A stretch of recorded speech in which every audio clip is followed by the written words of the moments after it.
और अब बात करेंगे हिमाचल प्रदेश की। हिमाचल प्रदेश के किन्नौर के काडूगरी के पास नेशनल हाईवे 5 3 दिन बाद बहाल कर दिया गया है। 6 नवंबर को भूस्खलन यहां पर हुआ था, जिसके बाद सड़क पूरी तरह से बंद हो गई थी। आज नेशनल हाईवे बहाली के बाद सेना आईटीबीपी के जवानों के वाहन और पर्यटकों के वाहनों की आवाजाही भी पूरी तरह से शुरू हो चुकी है। तो 3 दिन पहले भूस्खलन हुआ था और इस भूस्खलन के कारण बड़ी बड़ी चट्टानें सड़कों पर आ गिरी, जिसके कारण सड़क पूरी तरह से बंद हो गई और सड़क को खोलने का काम लगातार किया जा रहा था, लेकिन काफी मुश्किलों का सामना करना पड़ रहा था क्योंकि पत्थरों के गिरने का सिलसिला लगातार जारी था और इसी वजह से सड़क पूरी तरह से बंद कर दी गई थी। वाहनों की जो आवाजाही है वो बंद कर दी गई थी, लेकिन अब 3 दिन बाद इस रास्ते को पूरी तरह से बहाल कर दिया गया है। मार्ग पर वाहनों की आवाजाही भी शुरू हो चुकी है।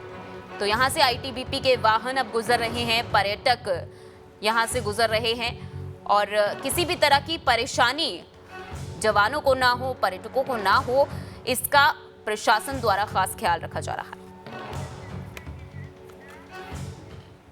और अब बात करेंगे हिमाचल प्रदेश की। हिमाचल प्रदेश के किन्नौर के काडूगरी के पास नेशनल हाईवे 5 3 दिन बाद बहाल कर दिया गया है। 6 नवंबर को भूस्खलन यहां पर हुआ था, जिसके बाद सड़क पूरी तरह से बंद हो गई थी। आज नेशनल हाईवे बहाली के बाद सेना आईटीबीपी के जवानों के वाहन और पर्यटकों के वाहनों की आवाजाही भी पूरी तरह से शुरू हो चुकी है। तो 3 दिन पहले भूस्खलन हुआ था और इस भूस्खलन के कारण बड़ी बड़ी चट्टानें सड़कों पर आ गिरी, जिसके कारण सड़क पूरी तरह से बंद हो गई और सड़क को खोलने का काम लगातार किया जा रहा था, लेकिन काफी मुश्किलों का सामना करना पड़ रहा था क्योंकि पत्थरों के गिरने का सिलसिला लगातार जारी था और इसी वजह से सड़क पूरी तरह से बंद कर दी गई थी। वाहनों की जो आवाजाही है वो बंद कर दी गई थी, लेकिन अब 3 दिन बाद इस रास्ते को पूरी तरह से बहाल कर दिया गया है। मार्ग पर वाहनों की आवाजाही भी शुरू हो चुकी है।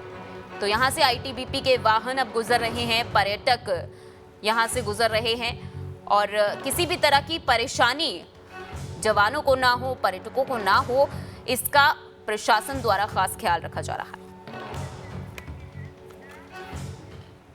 और अब बात करेंगे हिमाचल प्रदेश की। हिमाचल प्रदेश के किन्नौर के काडूगरी के पास नेशनल हाईवे 5 3 दिन बाद बहाल कर दिया गया है। 6 नवंबर को भूस्खलन यहां पर हुआ था, जिसके बाद सड़क पूरी तरह से बंद हो गई थी। आज नेशनल हाईवे बहाली के बाद सेना आईटीबीपी के जवानों के वाहन और पर्यटकों के वाहनों की आवाजाही भी पूरी तरह से शुरू हो चुकी है। तो 3 दिन पहले भूस्खलन हुआ था और इस भूस्खलन के कारण बड़ी बड़ी चट्टानें सड़कों पर आ गिरी, जिसके कारण सड़क पूरी तरह से बंद हो गई और सड़क को खोलने का काम लगातार किया जा रहा था, लेकिन काफी मुश्किलों का सामना करना पड़ रहा था क्योंकि पत्थरों के गिरने का सिलसिला लगातार जारी था और इसी वजह से सड़क पूरी तरह से बंद कर दी गई थी। वाहनों की जो आवाजाही है वो बंद कर दी गई थी, लेकिन अब 3 दिन बाद इस रास्ते को पूरी तरह से बहाल कर दिया गया है। मार्ग पर वाहनों की आवाजाही भी शुरू हो चुकी है।